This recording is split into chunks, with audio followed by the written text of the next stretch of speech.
Bonsoir à tous. Bonsoir les amis. J'espère que vous allez bien. Ça fait un peu un bail là.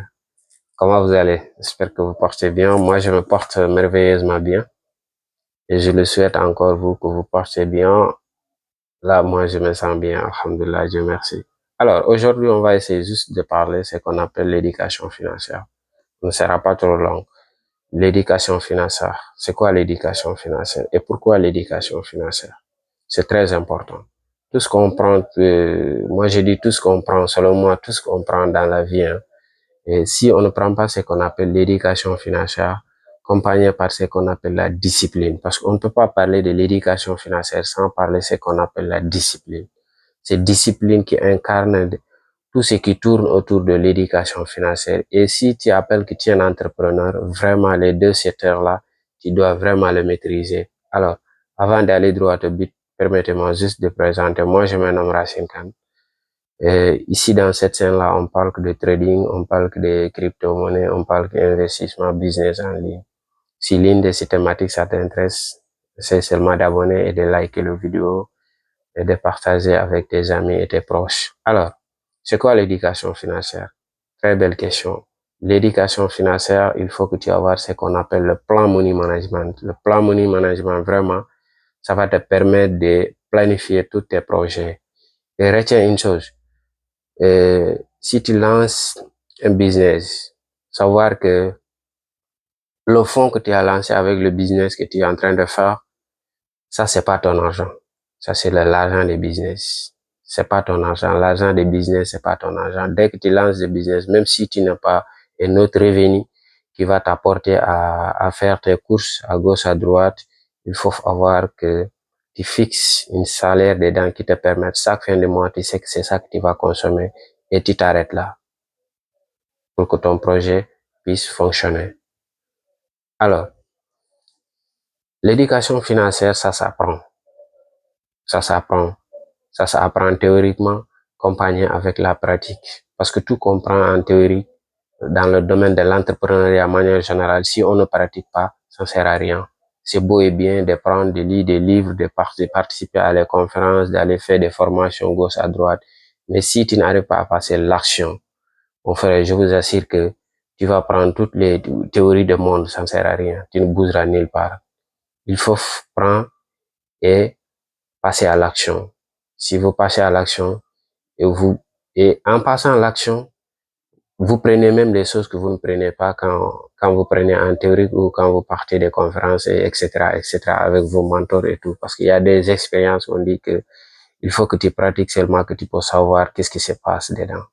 Donc, l'éducation financière, ça s'apprend. L'éducation financière, il faut savoir ce qu'on appelle l'actif et passif. Comment l'identifier, l'actif et passif? L'actif, c'est quelque chose qui te fait rentrer l'argent dans ta poche. L'actif, je répète, l'actif, c'est quelque chose qui te fait rentrer l'argent dans ta poche. Passif, c'est quelque chose qui fait sortir de l'argent dans ta poche. Quoi que ce soit, quoi que ce soit. Je dis quoi que ce soit, en tant que quelque chose que tu, que tu as à la main, ça te fait sortir l'argent dans ta poche. Sache que c'est un passif. C'est pas quelque chose qui te fait rapporter l'argent dans ta poche. Alors, il y a une adage qui dit, hein, les riches achètent les actifs, mais les pauvres achètent les passifs. Si on parle de passifs, les voitures, c'est des passifs, les maisons à habiter à chaque année, au mois pour aller faire des carottes, pour payer des peintures, les mobiliers, etc., etc., etc. Tout ce qui tourne autour de ça, qui te fait vraiment dépenser de l'argent, on appelle ça passif. L'actif, c'est quelque chose qui te fait rapporter l'argent chaque fin de mois dans ta poche. C'est ça qu'on appelle. Et je vous assure que si vous arrivez à identifier les deux facteurs-là, vous aurez 80% de sens de mettre, de contrôler votre situation de financière. Parce qu'il y a beaucoup des entrepreneurs qui gagnent de l'argent, mais leur état financier, vraiment, c'est malade. C'est malade. Et puis, pour que tu arrives à soigner ta état de financière, il faut que tu entreprennes, il faut que tu lis les livres qui parlent de l'éducation financière, qui parlent de développement personnel, qui parlent de leadership. Parce qu'un très bon entrepreneur, c'est quelqu'un qui incarne ce qu'on appelle le leadership. si tu voulais développer dans le domaine de l'entrepreneuriat et tu n'as pas ce qu'on appelle le leadership, mon frère, je ne dis pas que tu vas aller, mais tu vas beaucoup, beaucoup mettre en retard, hein. Oui, ça quand même, il faut le savoir. Alors, moi, je vous conseille les livres que j'ai lus. Et les années passées, je lis quand même pas mal de livres. Je ne dis pas que je lis beaucoup de livres, mais je lis quand même pas mal de livres et qui me permettent vraiment d'avoir certaines visibilités dans le domaine de l'entrepreneuriat, excusez-moi, dans le domaine de l'entrepreneuriat. Alors, le livre que j'ai lu, moi-même que j'ai lu, je conseille parce que ici, moi je suis clair avec vous, j'ai fait quelque chose, ça marche, et je conseille, je recommande. Donc moi, je consomme, je recommande. Je consomme, je recommande.